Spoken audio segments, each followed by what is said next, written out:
All right, welcome to Hoops Tonight here at The Volume. Happy Monday, everybody. Hope all of you guys had an incredible weekend. We have a jam-packed show for you today. We are hitting on 8 teams. We're going to lead off with the Houston Rockets. I'm a little bit more bullish on them than most after their 0-2 start.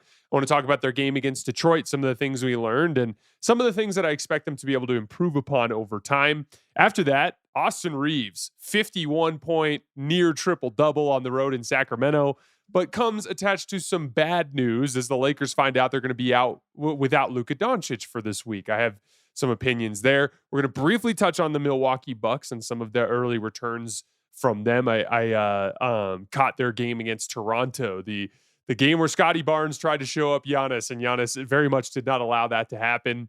They ended up dropping a game against Cleveland earlier on Sunday. I caught the crunch time of that game as well. We'll have some brief thoughts on the Bucks. After that, we're going to be covering the top 5 most impressive teams from week 1 of the NBA season. So jam-packed show, lots of teams to get into. You guys know the drill. Before we get started, subscribe to the Hoops Tonight YouTube channel so you don't miss any more of our videos. Follow me on Twitter at _JasonLT so you guys don't miss show announcements. Don't forget about our podcast feed, wherever you get your podcasts under Hoops Tonight. It's also super helpful if you leave a rating and a review. On that front, Jackson's doing incredible work on our social media feeds on Twitter, Instagram, Facebook, and TikTok. Make sure you guys follow us there for content throughout the rest of the season. And then last but not least, keep dropping questions in our YouTube comments for our weekly mailbag so we can get to them throughout the rest of the season.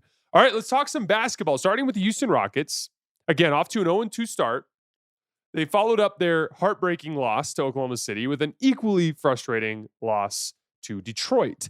But I remain bullish on them to start the year. The Pistons, first of all, it was interesting and revealing on several levels, but let's credit the Pistons. They're a really good young team. They're particularly good at playing in physicality. Like, one of the things that stood out to me in that game was like Alperen Sengun really struggled. Like, it was one of the worst games I've seen him play in a very long time. And part of the reason is he's not bullying that Detroit Pistons front court. He struggled with Jalen Durant. He struggled with Isaiah Stewart. He struggled with Paul Reed. He struggled even with Tobias Harris, who was meeting his physicality and attacking when he would expose the basketball. Like, those guys just met his force with force, and they disrupted his rhythm, and they forced him into a ton of misses right around the rim. That was a huge factor in Houston's offense in this game.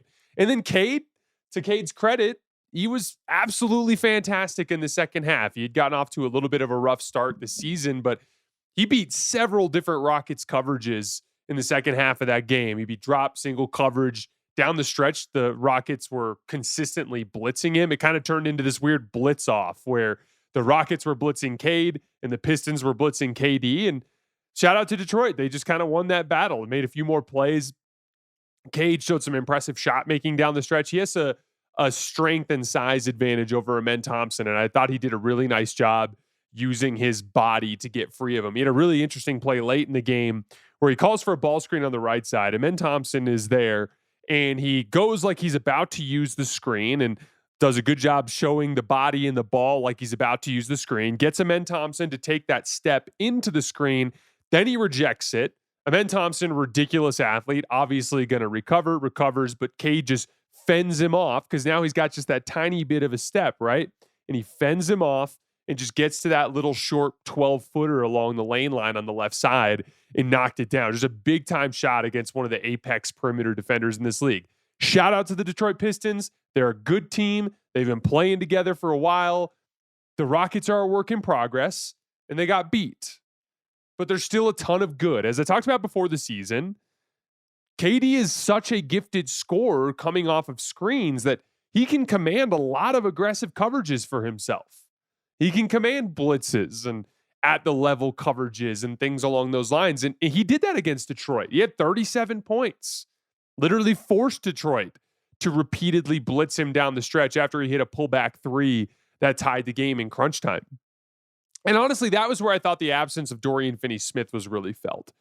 The Reed Shepherd thing has been kind of a disaster. We'll dig into that in a little bit. On one level, it's kind of, to me, just a testament to how good this team can be when they eventually trade for a guard. We'll talk about him in a minute.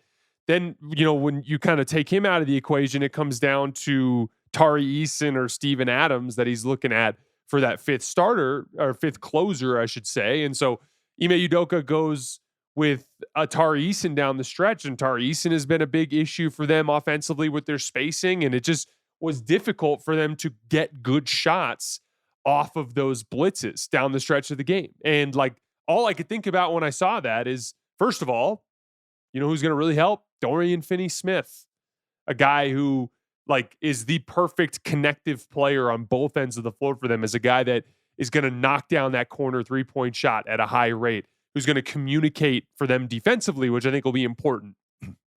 Their defense hasn't been as good as it's capable of being. We'll talk more about that in a few minutes. But like that fifth closer, it's going to be a Dorian Finney-Smith, or it's going to be a guard that they trade for at some point down the line.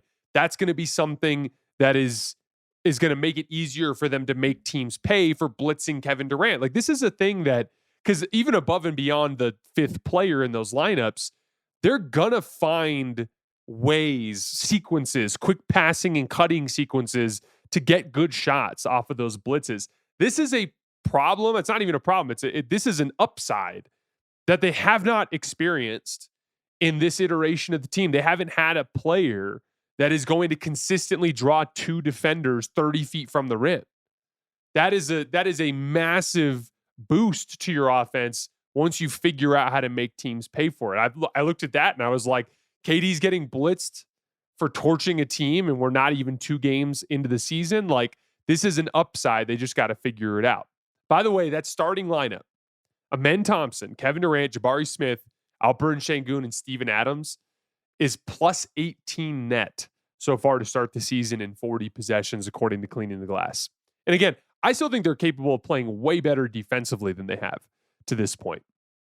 They have frequently put Alperen Sengun in a roaming role off of non-shooters, and he's been a bit inattentive in some situations. Against Oklahoma City, he had several situations where he was kind of the culprit of their poor semi-transition defense, because it's like he's roaming, he's supposed to be protecting the rim, but he's just a little slow to get back into position because he's relaxing. That happened several times down the stretch against Detroit. And like, that's something that I think they'll be able to clean up. I think that's a role where Sengun's going to be able to have some success. And like, they've strangely been bad on the defensive glass, which doesn't even make sense with how big they are. One of the things I'm seeing on film is they can be a bit slow-footed at times, and that can get them a little bit into, you know, the blender of just quicker guards going past them for long rebounds off of misses, like long jump shots and things along those lines. So like, there's a lot they can clean up. As I mentioned, Reed Shepherd has not been good. The Rockets are, this is a crazy stat, they're plus 8 net so far through the 2 games with him off the floor, and minus 18 net with him on the floor. He doesn't make anything off the dribble. He doesn't make anything at the rim, and he turns the ball over. And so, to me, honestly, that was just a sign of how much better this team will be when they inevitably make a trade for a veteran guard at some point down the line this season. It's like such an obvious position of need where they've been getting poor play. But even with everything that happened, even with Reed Shepherd's struggles, even with Tari Eason's struggles, even with the rebounding struggles, even with Alperen Sengun having just an absolute nightmare game, even with all of that, even with them being mostly a new team trying to figure out how to play a new style, they got handed to like tough teams to start the season, and they were this close to winning both games. Jabari Smith got a wide open 3 on the left side, down 2, that would have given Houston the lead down the stretch of that game.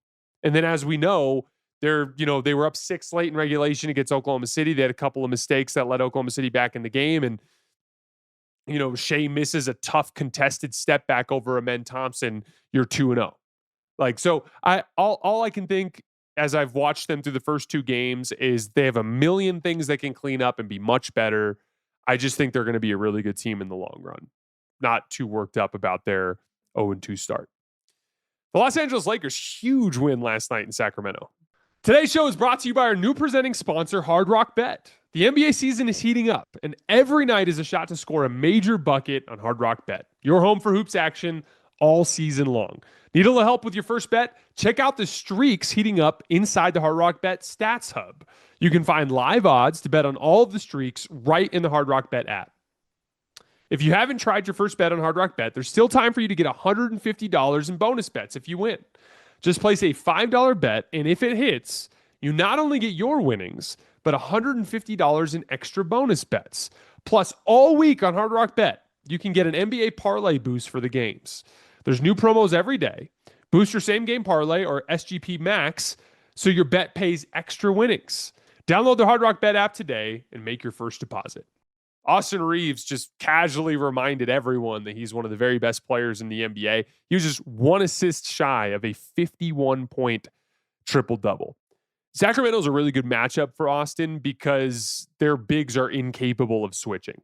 Austin can struggle against really athletic teams that can switch from time to time. But in this particular matchup, where he's able to essentially get downhill via ball screens, Austin's very, very good at getting his man caught on the screen by setting him up for the screen. And one of the things that he's best at is he attacks with like a ton of speed coming downhill in ball screens. A lot of players are more methodical. Austin is not methodical. Austin is like attack, attack, attack. And when he gets into the teeth of the defense, he can draw fouls. He can finish at the rim at a high clip. He can stop and pop short of the rim for those little short jump shots. And he's gotten way better over the course of these last few years of his career at making the kickout reads, the skip and the lob and all those sorts of reads that he can get to in those situations. And like one of the things that I've had my eye on with him is his 3-point shot. And what I thought was really interesting is when Austin leaves the game late fourth quarter or late third quarter, Lakers are up 5, if I remember correctly. And Austin subs out to start the fourth quarter and the wheels just completely fall off.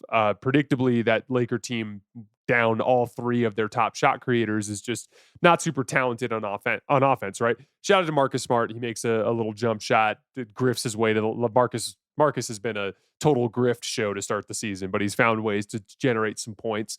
Austin comes back in the game, and like this is a guy who'd been attacking all game, and you could tell his legs were tired, and he went to his pull-up 3 in the fourth quarter, and he was able to generate a bunch of points on these shots over the top of the defense from distance when he got tired. And at that point, the Kings had no choice but to blitz him on ball screens, and he hit the short roller every single time without turning the ball over, and the Lakers role players made them pay. We'll talk more about the Lakers role players in a minute. And then late in the game, after the Kings stopped blitzing, they stopped blitzing because they were getting beat.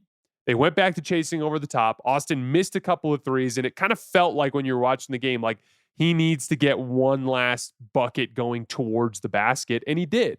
He summoned the strength for one last drive and hit like an insane floater with defenders draped all over him, and then he closed the deal at the line. Just 2 turnovers, despite insane usage in a damn near 50-point triple-double. Just a truly remarkable performance from the Lakers' third best player. That's the crazy thing.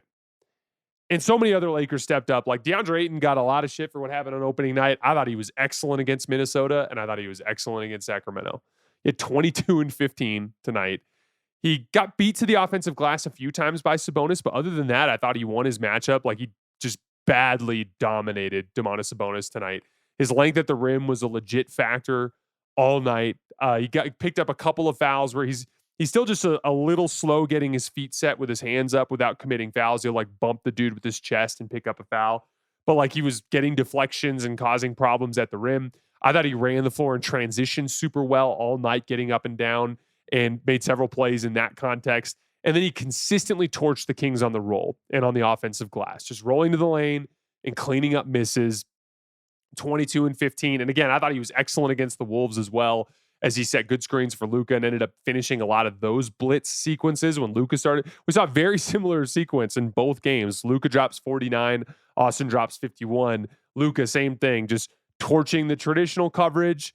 All of a sudden, now you got a blitz, and now we're getting dunks and wide open threes out of the blitz. Now the blitz doesn't work. We got to go back to playing one-on-one. Like Austin and Luka just straight up broke Minnesota and Sacramento's defenses over the last couple of days. Rui Hachimura last night hit several little ISO jumpers in the middle of the floor that felt like super important shots, obviously down their shot creators. He scored a few times off of the rolls when Austin was getting blitzed. Marcus Smart, like I mentioned, manufactured offense, and he was scrapping all night. Jared Vanderbilt guarded Zach LaVine and just made him work hard for everything, and it was his usual wrecking ball self. And shout out to Jake LaRavia. I thought he had his first little moment as a Laker. He hit a huge 3 relocating to the top of the key off of Rui Hachimura post up. They hit an and one layup off of a seal. Jared Vanderbilt, really nice pass from the top of the key. Jake LaRavia set a back screen, got the defender sealed on his top side, kind of created a passing window over the top, and he got an and one on Keon Ellis. And I thought he made several defensive plays as well. It was just a really impressive win for an undermanned Lakers team. I thought they looked terrible in their season opener. And they certainly don't have the best roster in the NBA. I think their roster got a little bit maligned over the last few days as if they didn't win 50 games last year. And again, I don't think they're a perfect basketball team. They're certainly light on defensive talent. But I mean, they hung a 128 offensive rating in their last 2 games. Without any games from LeBron and just 2 games from Luka through their first 3 games of the season, they have the 3rd best offensive rating in the league. And it still feels like they have so many things that they can figure out. And again, 2 of the teams they played were great defenses. So like, this is going to be a great offense all year and it has the potential to be like really, really special when LeBron comes back. And again, I know Sacramento's not that impressive of a win, but down Luka and LeBron, I thought it was impressive. And secondly, that Wolves game, I'm not sure how many of you guys caught that Wolves game on Friday night, but like the Wolves tried to punk them early in that game. They were mauling them on the glass. They were hitting all sorts of shots. Ant was torching them all night and getting to the rim whenever he wanted. And the Lakers just punched back. Luka was transcendently great. They finally got some stops in the second half by like scrapping and supporting their mismatches, like swarming the ball more, gang rebounding to keep them off the glass. And they blew out a very good Wolves team. And so like, you know, as far as it goes, they still have a lot they can get better at. Obviously, the defensive end is still a work in progress. Obviously, they need to find a way to incorporate LeBron. These are kind of my last 2 thoughts. I saw a lot of talk from people after even just the Wolves game that was like, oh, why does this Laker team need LeBron? Here's a thought. He's a second-team All-NBA player when he's healthy. He's an excellent defensive rebounder. They've sucked at rebounding. They need help on the glass. LeBron can help with that. LeBron is a mid-40s catch-and-shoot player. That's something they could really use. LeBron last year was literally the best switch defender in the entire NBA. You don't think they could use a guy like that on this team?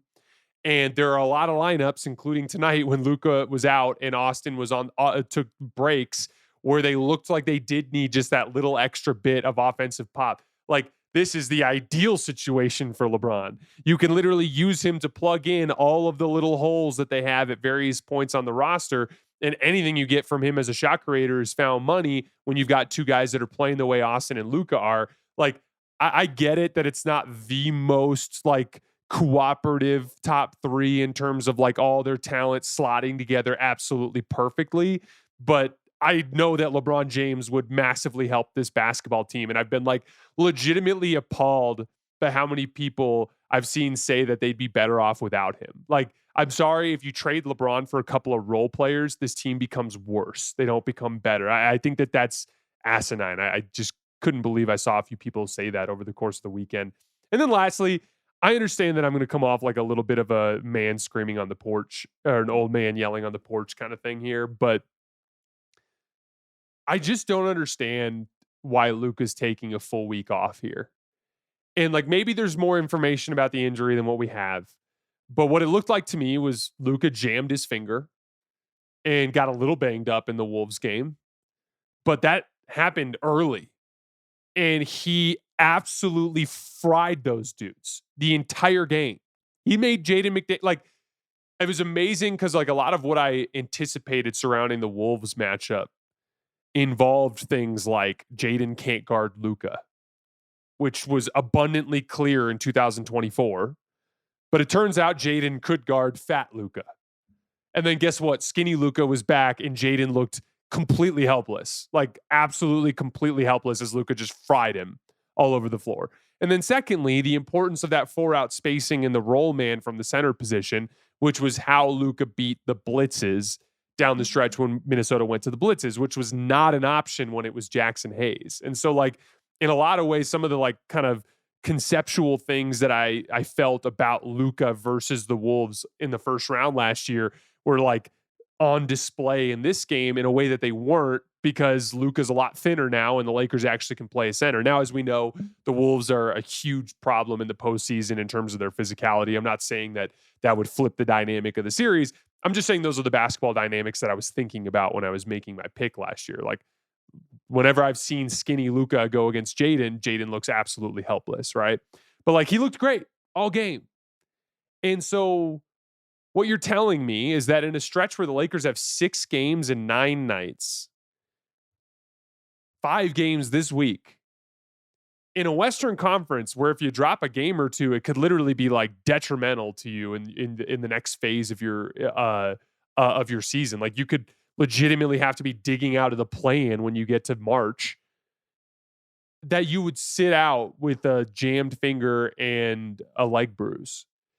It just all I could think of was like, this is a guy that I've defended to a great extent over the course of the summer. I ranked him second in my player rankings. And part of the reason why I'm like juxtaposing him with Shea, and I'm juxtaposing him with Giannis, and I'm juxtaposing him with Nikola Jokic, and all I could think is like if he's going to sit out with bumps and bruises and miss like chunks of 5 games with a jammed finger and a leg bruise, I how does that not act as a demerit for him in the conversation with Shea or in the conversation with Giannis? Or in the conversation with Nikola Jokic. Now, I was texting some Lakers people, and there's some pontification that the Lakers medical staff is behind this, that they're just being overly cautious. But all I could think is like, why isn't Luka going up to these dudes and being like, we can't afford to be 2-5 next week. I need to play. I'm fine. Yeah, I'm a little banged up. But let's go out there and compete and see if we can beat Portland. Let's see if we can go beat Sacramento. So like, all I'm saying is like, I was a little disappointed to find out that Luka was going to sit out for a week with a leg bruise and a jam finger. It just didn't seem. It was kind of like unbecoming of a 26-year-old superstar at the peak of his powers that I believe is the second best player in the league for a team that frankly desperately needs him. Like, nice win against Sacramento tonight. But it's going to get tough this week. Portland is a pain in the ass. Ask anybody who's played them yet this year. They just beat that Golden State Warriors team that started 2-0 on a tail end of a back-to-back. And they are athletic, and they pressure the rim, and they have rim protection, and they're a pain. These are not going to be easy games to win, and it just felt like a overly cautious approach, and like I said, unbecoming for a player in that top tier of superstars. All right, quick thoughts on the Bucks, and then we're going to get to my 5 most impressive teams to start the season. So I caught their entire game against Toronto, and I caught the end of their game against Cleveland. And they did drop that game against Cleveland. It was a tough game. Like Donovan Mitchell showed some really impressive shot making in the middle of their zone defense. Hit a couple of like super tough like mid-range jump shots against great contests. And then Lonzo Ball hit a big 3 off the left wing. He had a big offensive rebound too down the stretch. And they botched the coverage late, and they left Sam Merrill wide open, and he hit a shot. And it was just like kind of one of those things where the Bucks had to use a ton of energy to come back from a large deficit, and they made some mistakes down the stretch, and Cleveland ended up getting a win. But generally, I've been very impressed by Milwaukee. I thought they looked really good, especially in the Toronto game. They beat Washington in the first game. Washington, obviously one of the bottom feeders of the NBA, but they beat Toronto, and Toronto was like a legit physical monster of a team that is very good on defense, that has a lot of athletes, that can pack the paint, that can run the floor in transition. They kicked the shit out of Atlanta in their first game, if you guys remember. And like Scotty Barnes, it was fun to watch. Scotty Barnes like had a play where he drove through Giannis's chest and like knocked him over and got a layup, and straight up like got down in his face and like tried to show him up for the world to see. And Giannis just like played it off and just whooped his ass. Giannis was just absolutely phenomenal in that game. I think he went for 30 and 20 against Toronto. But like mainly what I noticed from my first kind of impressions of Milwaukee is they just make sense on both ends of the floor.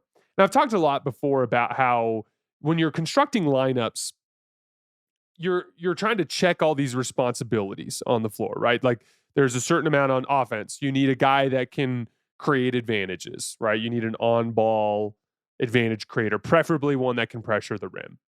And then off of that, you like to have a screening partner, preferably multiple, and then guys who can finish plays, finish sequences. So guys that can knock down shots that are open, guys that can drive closeouts and make reads, guys that can be vertical spacers.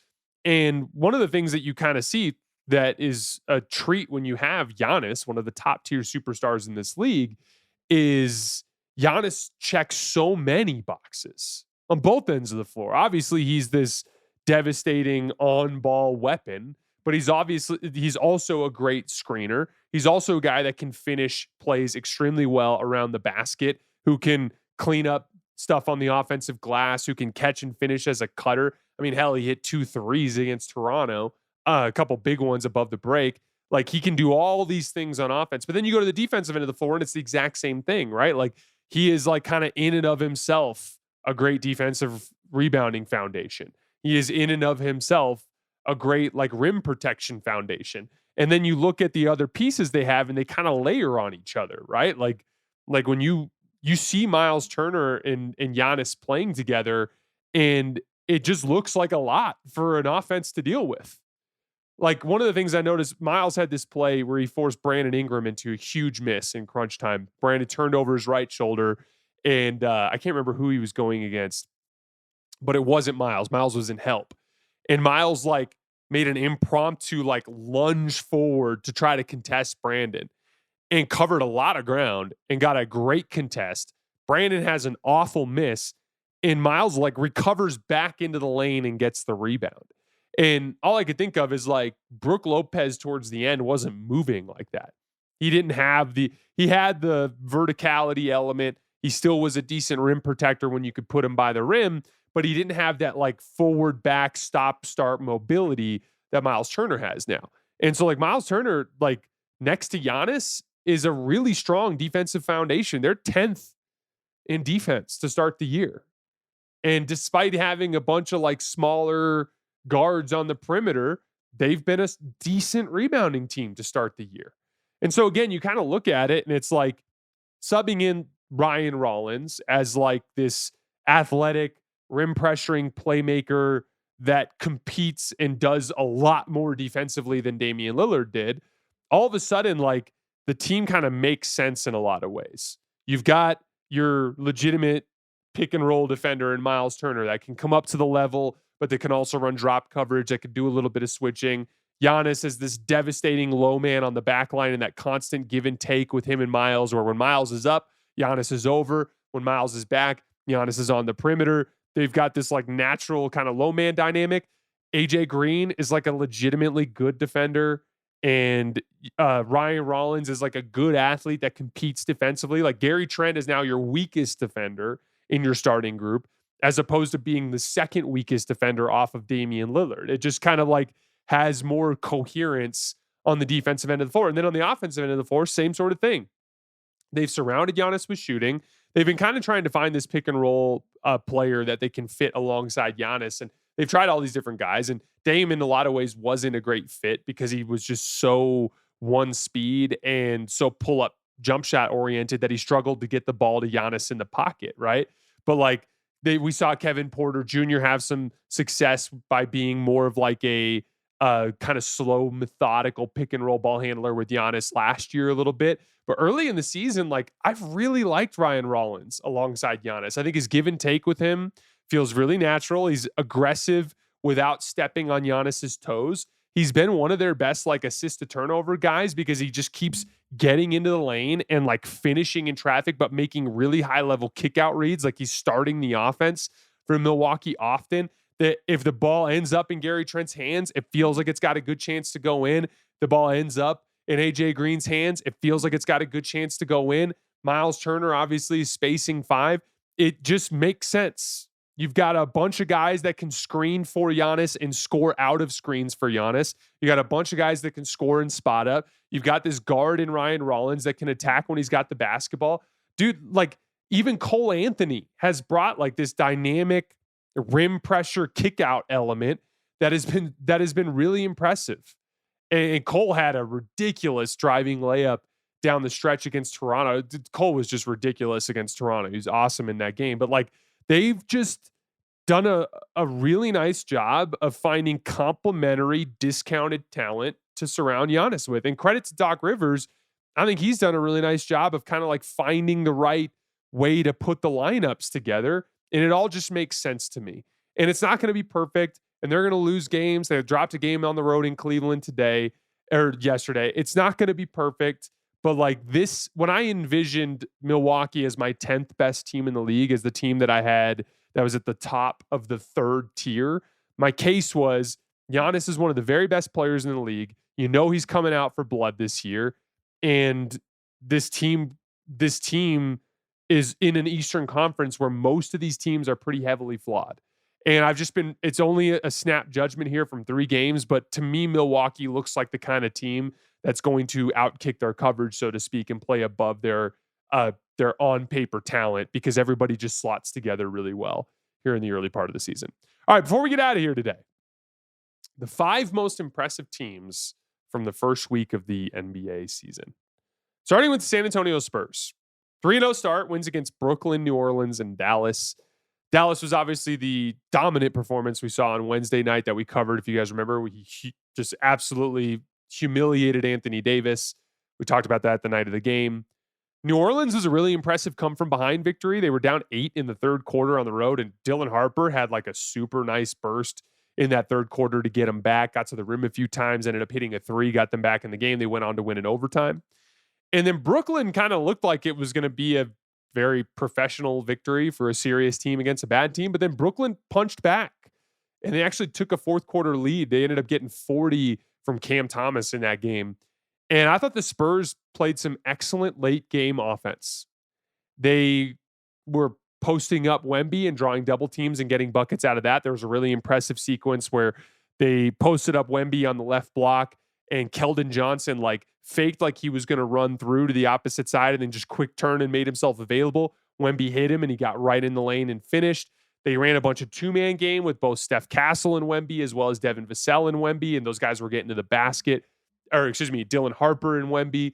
Those guys were getting to the basket. That like dynamic, big athletic guard like Steph Castle or Dylan Harper with Wemby rolling alongside of him, it's causing problems for teams. Like they're getting to the basket and getting really good looks out of those actions. And like, it's just unusual to see a young team to run really good late game offense, but they just ran really good late game offense against Brooklyn and got awesome looks, layups for Steph Castle, layups for Dylan Harper, layup for Keldon Johnson off of a Wemby post up. Just really nice stuff to start the season from a younger group that you wouldn't expect to see like that. Wemby in his first 3 games has averaged 33 points and 13 rebounds with 6.7 stocks per game on 64% true shooting. Just completely outrageous. He's cut down on his 3-point volume, and as a result, he's somehow become more efficient, which is very rare because 3-point volume is the way to achieve like large sample efficiency for a lot of these players. And it's because he's shooting 80% at the rim and he's shooting 60% on short 2s inside of 17 feet. That's a big part of that like more reliable scoring that we've been talking about with him. And then all 3 of the young guards have been fantastic. Harper has shown a remarkable ability to get to the rim as a driver, cutter, and crasher. Dylan Harper early on has the 4th most total made field goals at the rim in the entire league, tied for 4th. He has 15 layups already. He's just going to be so awesome. He's big, he's athletic, he's physical, he's scrappy.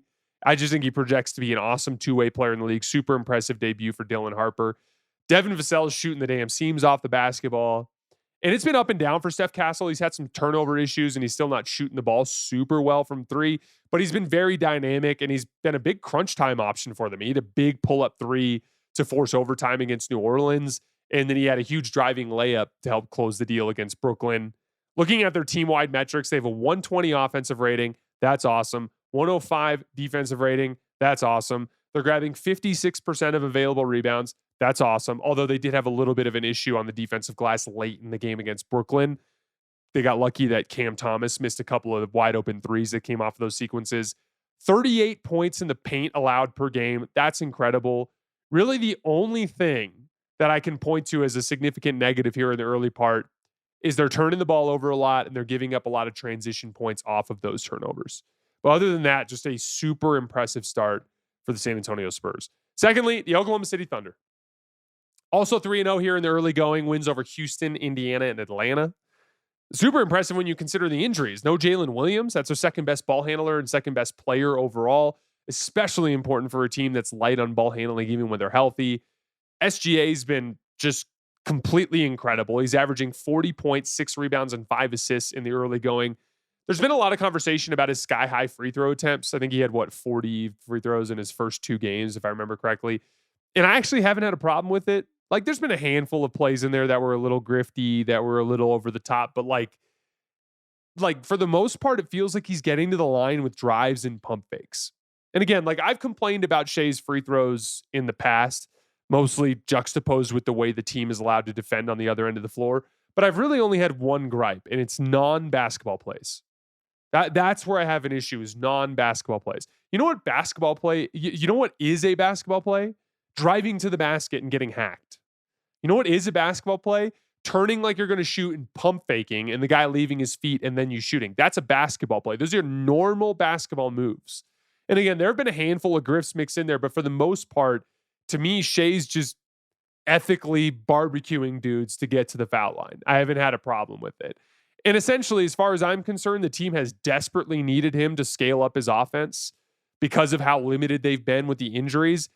And all he's done is do so, average 40 against very good teams, and he's 3-0. MVP level stuff from Shea. Chet had a rough shooting night against Indiana. He was missing his 3-point shot, but he had 6 threes against Atlanta. He's now at 42% from 3 on 6 attempts per game through his 3 games. Lou Dort has been downright destructive on defense. Once again, as a team, they're leading the league in points off of turnovers with 26 per game, while only allowing 16 the other way. It's like they're starting every game with a 10-0 lead just in points off turnovers. AJ Mitchell and Aaron Wiggins have both had big moments on offense to help carry the load at various points. They were amazing in Indiana. Really, the only statistical gripe I have with them here in the early going is their defensive rebounding, but that's been an issue forever, and they keep winning in spite of it. They look poised to make a run at a 70-win season. I think it's like a legitimate possibility for them. Number 3, kind of a shocker here, the Philadelphia 76ers. 2-0 with a couple wins against Charlotte and Boston. Really impressive performances across the board. Obviously, VJ Edgecombe has his brilliant game 1, but I thought he was pretty good against Charlotte as well. Like, he didn't quite have the offensive game, but he had this insane closeout attack off of the right corner in crunch time. He rips the closeout to his right shoulder. He rips middle and just elevates in traffic and goes up and under and finishes a huge play in crunch time of that game. He had 4 stocks in that game as well. Quentin Grimes had 24 versus Charlotte, hit the biggest shot of the game, beating Nail Help with a 3 off of the right wing. And then Tyrese Maxey's been one of the best guards in the league here in the early part of the season. He's just shooting the shit out of the basketball, getting wherever he wants to go with his speed. And I've been really impressed with his floor game, just taking easy reads all over the floor, like the kick to Grimes that I'm talking about. Like, Grimes is on the right wing. His man is sinking all the way down into the lane. And instead of forcing it or trying to do too much, Tyrese just throws a swing pass to Quentin Grimes, and Quentin Grimes makes him pay. And I thought it was really interesting juxtaposed with the way that game was going. Because, I'm sure a lot of people saw the debate surrounding the late shot that LaMelo Ball took. Tie game, I can't remember. It was like a minute left. And he took a just really difficult, like, step back 30-footer off the left wing. And it always looks a little bit more corny with LaMelo because he shoots it kind of like off of 1 foot. And LaMelo is, by the way, having a ridiculous start to the season. He had like 37, 13, and 13 tonight against Washington, or last night. It's just a ridiculous game. But like, that game down the stretch against Philly, all of the Charlotte guards were just taking difficult shots. Like, it wasn't just LaMelo. LaMelo missed that step back, but like Trey Mann missed like a couple of easy, or like kind of like easy reads where he just was taking tough shots in the middle of the floor. Colin Sexton had an identical play to the Quentin Grimes play. Colin Knippel's on the right wing. Colin Sexton's isoing off of the left wing. Colin Knippel's man is dug way down into the lane and help. And instead of just, I think it was Tyrese Maxey, and instead of throwing the kick out pass to wide open Colin Knippel for the 3, Colin just jacked up a contested 20-footer and missed it. It's the exact same read that on the other side of the floor Tyrese had and made the read, and Quentin Grimes knocked down the wide open shot. And so in the early going of the season here, Tyrese is taking really good care of the basketball. He's racking up assists. It's just really high quality floor game from him, coupled with elite shot making, and his speed just getting him wherever he wants to get to on the floor. Andre Drummond had an absolutely brilliant second half against Charlotte, just completely dominated the glass on both ends, had a huge tip dunk late that like blew the lid off the arena. Kelly Oubre was great again. He did some great work off the bounce. He created his own shot for buckets like 3 times in that game. And I know it hasn't looked perfect with Embiid, and his complete inability to protect the rim is a big part of why they can't guard when he's on the floor. Like, he's just straight up not protecting the rim. But it was kind of cool as a fan to see him score 20 points in 20 minutes against Charlotte and make it look super easy. Just with all of the same high-end shot making that was a staple of his when he was at his peak. It's just a really fun Sixers team that is loaded with dynamic playmakers on the perimeter. And I think they have a decent shot to compete night to night in the East with all those guards. And like, that's with them getting nothing from Paul George and Joel Embiid. It can only go up from there with those two guys. So like, again, like there's a question to be had. Like when you've got Jabari Walker, you've got these forwards that are like flying around and grabbing rebounds and just doing work as hustle guys. Paul George is going to be a very different counter to that style. But like, I think it can only go up from there, right? Like if you get anything from those guys, it's a bonus at this point. Next, Golden State Warriors. They dropped a tough game on the road in Portland on the tail end of a back-to-back. Steph looked great, but the rest of the group looked flat. Portland has had a lot of guys that can get to the basket here early in the season, and that Golden State defense was just getting shredded by drives and in transition. Something to keep an eye on when the Warriors play some more athletic teams down the line, but I'm not going to overreact to a tail end of a back-to-back kind of game like that. I thought they looked super impressive in their wins versus the Lakers and Nuggets. They looked way better on both ends of the floor than I expected them to. They didn't look slow and old. They looked athletic and smart. They didn't look as Steph dependent on offense as I expected them to, although they were certainly happy to take 16 straight from him at the end of the Denver game. But Jimmy's been able to provide scoring. Kuminga has looked like a guy that's becoming more comfortable in Golden State's system. Draymond is also shooting the ball extremely well to start the year. The Portland game showed some issues that we were aware of before the season, if you guys remember. We talked about how they were a little light on overall talent. They're especially light on scoring talent. But I don't know how you could possibly be a Warriors fan and not be more excited about the team now than you were a month ago when Kuminga wasn't signed and they looked like one of the teams in that mediocre middle tier of the Western Conference playoff hunt. Lastly, the Miami Heat. 2-1 to start the year. They'd be 3-0 if they didn't blow a late lead against Orlando. And I was watching their game against New York yesterday, I should say. And I found them to be really fun to watch. Not having Tyler Herro has caused them to not be as predictable with like their 2-man game as they were last year. They're not spamming a lot of the same thing. They're just relentlessly attacking. They're playing at one of the most hellacious paces in the league. All they're doing is every single time they have an opportunity, they're throwing a kick ahead pass and they're hitting gaps. Like they bludgeoned New York in the second half of this game with just attacks from Jaime Jaquez and Simone Fontecchio and Nikola Jovic. Just like push the ball up the floor while the defense is still in semi-transition and they're not set. Just attack the gap and play basketball off of it. They're spacing the floor well and they're making good reads there.